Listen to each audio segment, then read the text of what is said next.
Rasulullah SAW lewat di kota Madinah, ada dua kubur. Ujar Nabi lawan sahabat, ini orang yang dalam kubur ini kedua-duanya sedang disiksa. Nabi tahu hal-hal yang alam malakut, ini disiksa. Padahal ujar Nabi, ini orang disiksa bukan karena perkara yang besar, artinya perkara yang begitu mudah dia hindari di dalam dunia.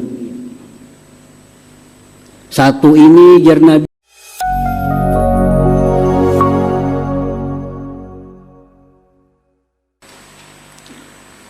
di dalam kitab Risalah Al-Qusairiyah, kitab yang sangat terkenal,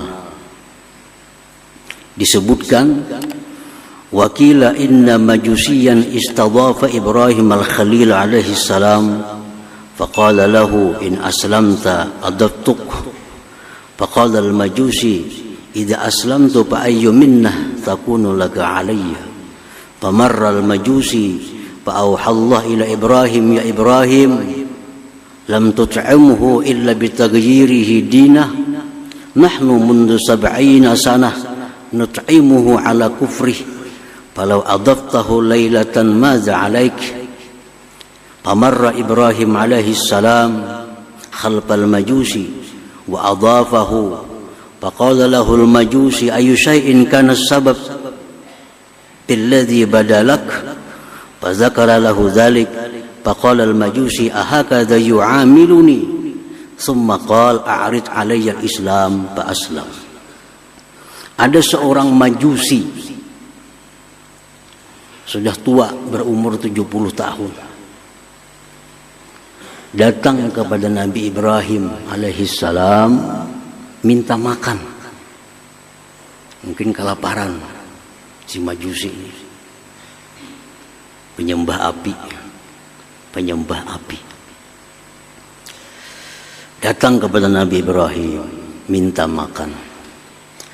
Ujar Nabi Ibrahim, wahai majusi, in aslam ta'adaftuk, jika engkau masuk Islam, aku beri makan. Jika engkau masuk Islam, aku beri makan. Ujar majusi, aku tidak akan merubah agamaku karena hanya makan. Aku tidak merubah agama kalau hanya urusan makan. Ujar si penyembah api tadi. Maka dia pun meninggalkan Nabi Ibrahim alaihissalam dalam keadaan lapar. Allah berwahyu kepada Nabi Ibrahim alaihissalam, hai Ibrahim, apakah engkau tidak beri makan dia kecuali dengan berislam? Kenapa kamu kadang beri makan inya? Disuruh masuk Islam dulu. Aku, ujar Tuhan, lebih dari 70 tahun berbuat baik kepadanya dalam kekafirannya itu. Aku, ujar Tuhan, selama 70 tahun memberikan dia kehidupan, memberikan dia kenikmatan, lebih 70 tahun padahal dia kafir kepadaku.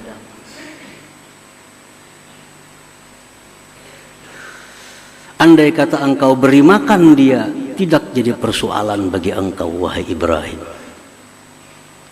Nah, Ibrahim pun berlari mencari si majusi tadi. Cari-cari majusi tadi, bertamu lawan majusi tadi. Wahai majusi, kemari. Sekarang aku beri makan.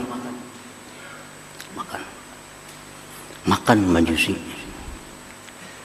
Ujar majusi, hai Ibrahim, kenapa ada perubahan seperti ini? Begitu cepat ada perubahan. Tadinya engkau tidak memberi makan kepadaku kalau belum Islam, sekarang langsung diberi makan. Ujar Nabi Ibrahim, Allah berwahyu kepadaku bahwa engkau ini sudah lebih 70 tahun kafir, tetap Allah berbuat baik kepada engkau. Sekarang aku disuruh untuk memberi makan kepada engkau ini. Ujar si majusi, apakah demikian Allah itu kepadaku? maka ajarkan kepada kau Islam dan aku masuk Islam. Nah, ini adalah Ar-Rahman. Ar-Rahman. Ar-Rahman tidak peduli orang kafir, tidak peduli orang zalim, tidak peduli orang yang menentang Allah, semua diberikan kebaikan oleh Allah. Nah, ini namanya Ar-Rahman. Jadi orang kesusahan, orang kesengsaraan, kada perlu menunggu macam agama apa, kada perlu. Yang penting beri makan. Nah, itu Ar-Rahman.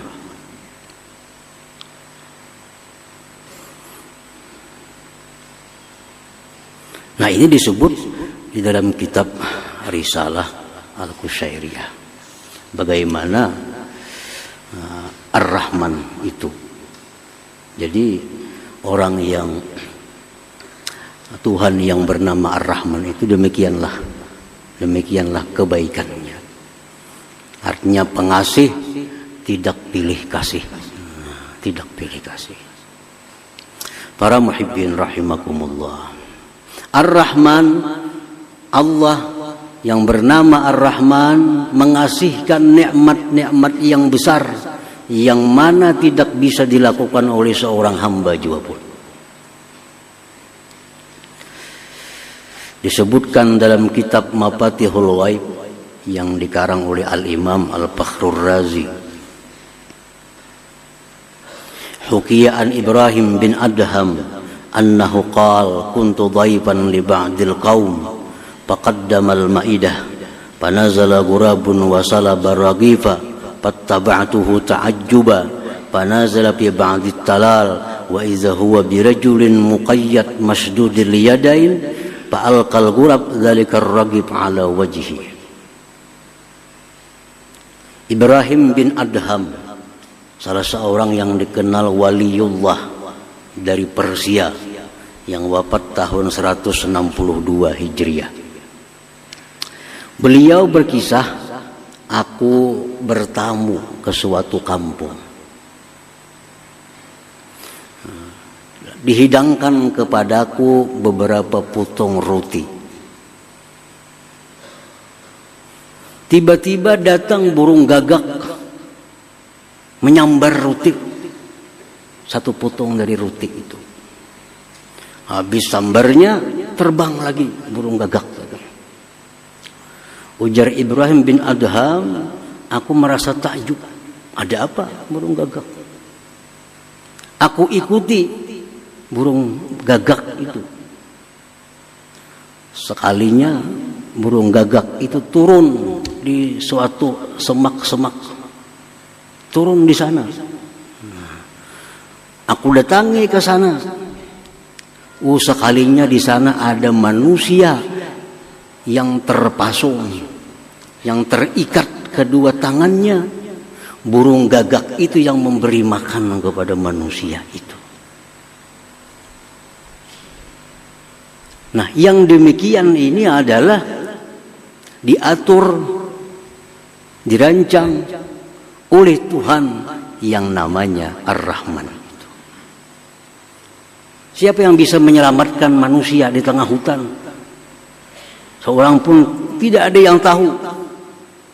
Tapi Allah memberikan ilham kepada burung gagak. Ambil itu roti, antar ke laki-laki yang dipasung itu, beri makan dia. Nah, ini Ar-Rahman, kasihnya Allah kepada manusia itu. Dengan cara yang demikian, yang tidak akan bisa dilakukan oleh manusia seperti yang demikian itu. Misalnya kita nyuruh burung ambil itu, kita beri makannya ke sana. Ada yang bisa, kada bisa. Itu hanya Ar-Rahman. Nah, kemudian disambung oleh Imam Fakhrur Razi dalam bab Ar-Rahman itu.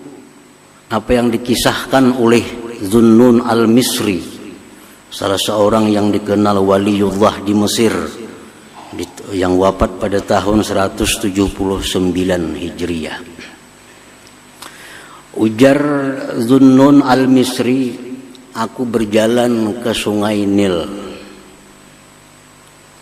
Begitu aku sampai di sungai Nil, ada kala yang besar berjalan cepat. Kala aku iringi, kemana kala itu berjalan cepat. Sekalinya si kala ini berjalan cepat menuju bibir sungai Nil. Di sana ada seekor kuduk. Lalu si kala itu naik ke belakang kuduk. Kuduk berjalan di sungai. Aku ambil jukung kapal kecil. Aku iringi kemana kuduk tadi membawa kala. Terus diiringi sampai ke seberang. Si kala tadi turun dari belakang kuduk, berjalan cepat. Aku iringi kemana kala itu berjalannya.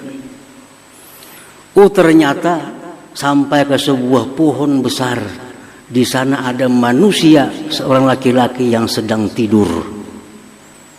Dan di dekat laki-laki itu ada ular yang mau menerkam, menggigit si laki-laki itu. Ternyata ada ular. Nah, si kala ini datang ke situ berkelahi dengan ular. Kala menggigit ular, ular menggigit kala, mati keduanya. Pasalimar rajulun naim, laki-laki yang tidur tadi selamat. Nah, selamat dari gigitan ular itu. Nah, rancangan seperti ini adalah Ar-Rahman. Siapa yang bisa melakukan seperti itu?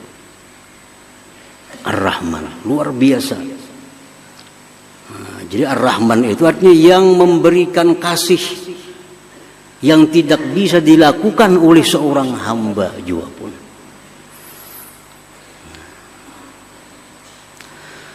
Para muhibbin rahimakumullah. Ar-Rahman huwa alladhi awsala khairatil hayy ilal mayyit. Ar-Rahman itu yang menyampaikan kebaikan-kebaikan yang hidup kepada yang mati.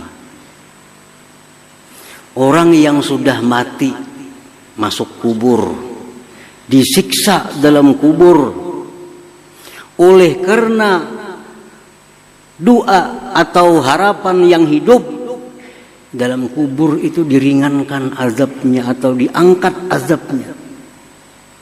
Nah, ini adalah Ar-Rahman. Ar-Rahman. Siapa manusia bisa? Orang di dalam kubur disiksa, siapa yang kau menyelamatkan? Kada kawa. Tapi orang yang dalam kubur itu disiksa, akhirnya diringankan siksanya, bahkan bisa diangkat. Itu adalah pekerjaannya Ar-Rahman ini. Dalam sebuah hadis disebutkan, marra Rasulullah sallallahu alaihi wasallam ala qabrain faqal innahuma la yu'azzaban wa ma yu'azzabani fi kabir amma hadza fakana la yastatiru min bawlihi wa amma hadza fakana yamshi bin namimah thumma da'a bi asibin ratbin fashaqqahu bithnain fawarasa ala hadza wahida wa ala hadza wahida thumma qala la'allahu yukhaffafu anhuma ma lam yaybasa. Rasulullah SAW lewat di kota Madinah, ada dua kubur. Ujar Nabi lawan sahabat, ini orang yang dalam kubur ini kedua-duanya sedang disiksa. Nabi tahu hal-hal yang alam malakut. Ini disiksa. Padahal ujar Nabi, ini orang disiksa bukan karena perkara yang besar. Artinya perkara yang begitu mudah dia hindari di dalam dunia. Satu ini jar Nabi disiksa di kubur karena kada hati-hati kencing. Bakamih kada hati-hati. Akhirnya najis dibawa sembahyang yang jadi kada sah. Nah, bakamih kada hati-hati. Nah, akibatnya dikubur, disiksa. Padahal kecil, hal kecil. Ada yang satu ini ujar Nabi disiksa di kubur karena dia suka anjur atar. Kabar sini bawa ke sana, panas orang sana mendengar. Bawa lagi ke sini, panas pulang orang sini mendengar. Jadi orang kada bertaguran, jadi bahwa gara-gara ini. Nah, ini orang dalam dunia hidupnya itu dikubur, disiksa aja, disiksa. Lalu Rasulullah SAW mengambil pelapah kurma yang masih basah. Sidin belah dua pelapah kurma itu, Sidin tanam satu kubur di sini, sebelahnya di sini. Ujar Nabi, selama ini pelapah kurma ini masih basah, yang dalam kubur diringankan azabnya. Diringankan azabnya. Nah, selama pelapah kurma ini masih basah, yang di dalam kubur diringankan azabnya. Nah, ini Ar-Rahman. Ar-Rahman.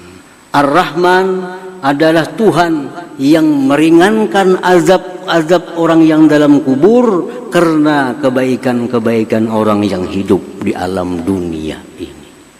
Nah, manusia kada bisa, kada kawa. Orang disiksa di kubur, kalau kita membantu kada kawa, kada bisa. Tapi Ar-Rahman bisa.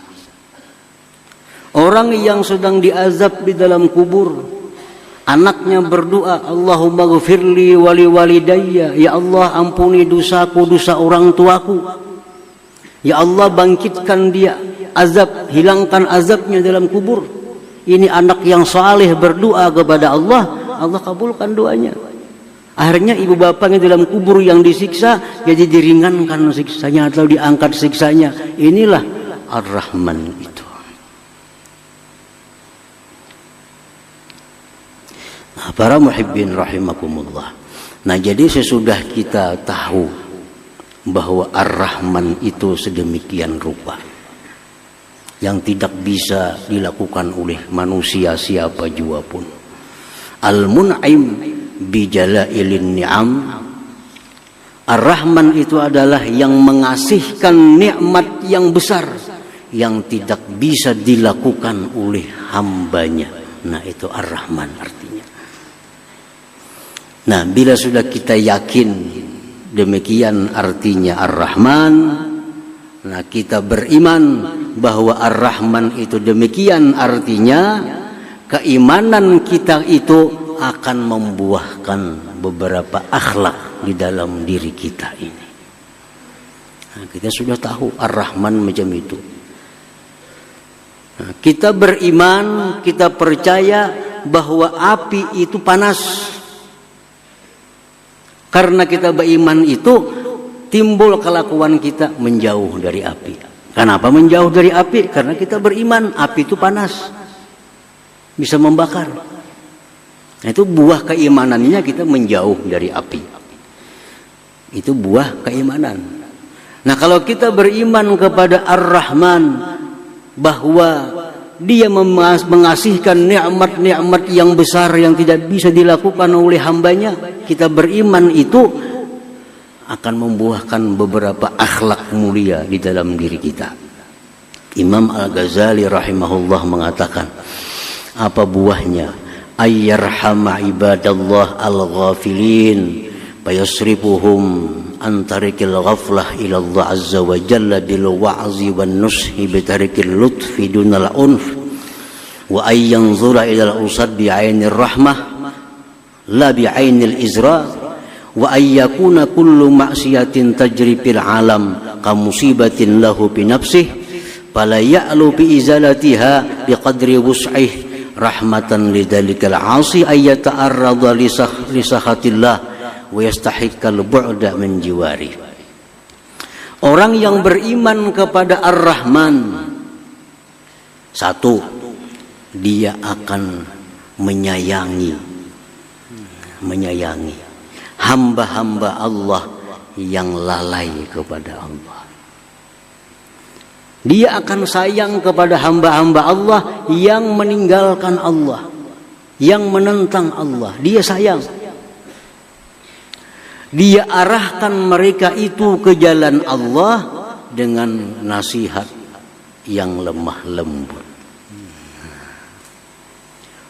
Jadi melihat orang yang maksiat, melihat orang yang menentang Allah, dia kasihan, dia sayang, lalu dia ajak ke jalan yang benar dengan cara yang lemah lembut.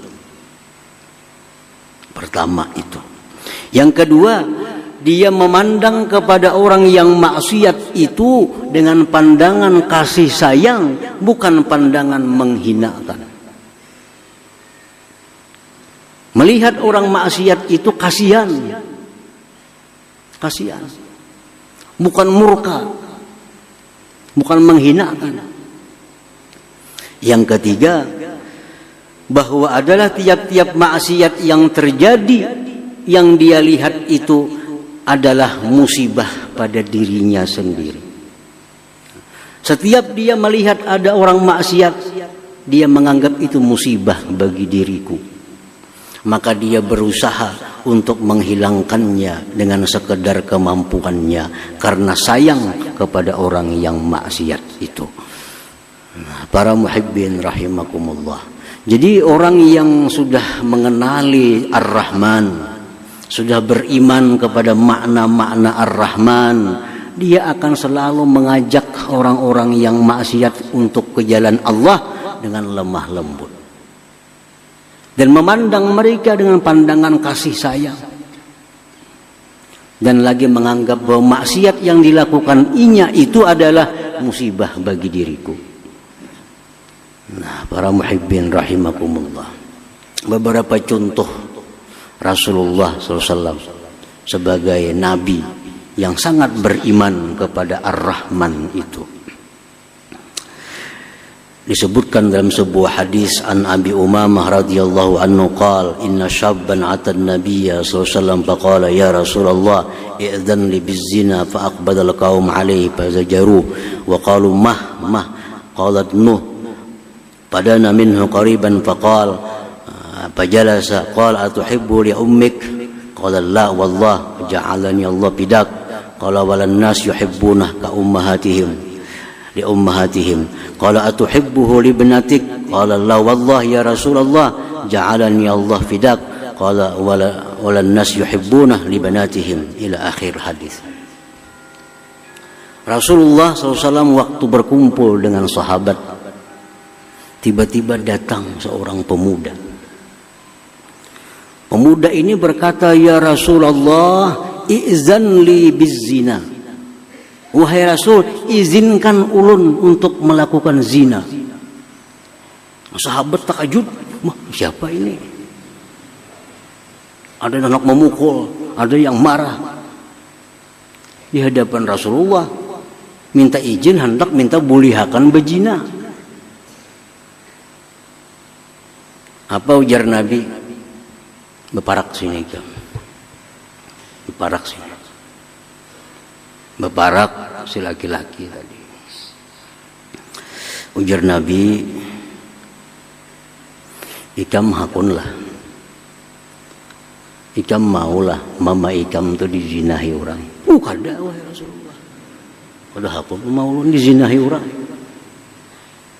Ujar Nabi, orang lain pun kada hakunnya mamanya dizinahi orang. Ikam maulah jar Nabi, anak ikam, putri ikam dizinahi orang maulah. Kada hakun. Maginnya anak dizinahi orang. Ujar Nabi, orang-orang pun kada hakun anaknya itu dizinahi orang.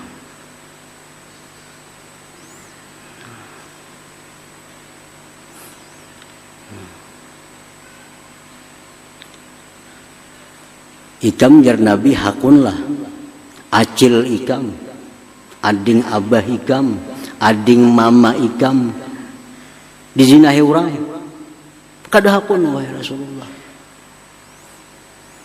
Jar Nabi, orang gin kada hakun juga. Orang lain pun kada mau juga acil-acilnya dizinahi orang. Lalu Rasulullah SAW meletakkan tangan kepada laki-laki tadi. Sidin doakan Allahumma tahhir qalbah waghfir dzambah wa hassin farjah. Ya Allah, bersihkan hati ini orang. Ampuni dosanya, pelihara kemaluannya. Laki-laki itu berkata, setelah aku keluar dari tempat itu, tidak ada sesuatu yang aku benci selain daripada zina.